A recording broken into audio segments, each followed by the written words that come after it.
როტორის ძრავების მუშაობის პრინციპი. პირველი ტაქტი შეშვება. სამუშაო ნარევი შეშვები არხიდან შემოიწოვება.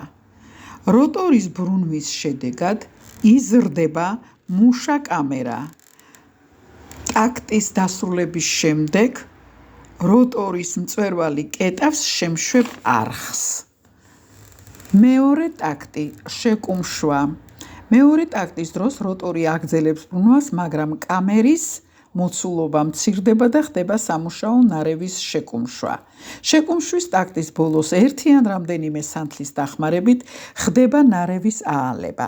აღსანიშნავია, რომ როტორის კედელზე არის ჩაღრმავება, რომელიც ქმნის წნივის კამერას. მესამე ტაქტში წარმოიქმნება წვის პიკური ტემპერატურა და აირების წნევა გაიზრდება. წნევის შედეგად გაფართოვდება აირები და როტორი იძულებით დაიწყებს ბრუნვას, მასთან ერთად იბრუნებს ლილვიც.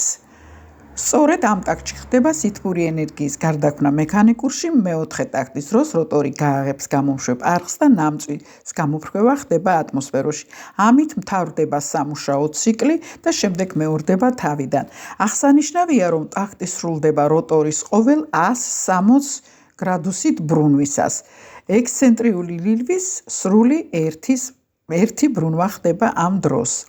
ჰერმეტიზაციის დაცვის მიზნით ძრავაში მრავალი შემამჭიდროებელი გამოიყენება, რომლებიც განლაგებულია როტორზე.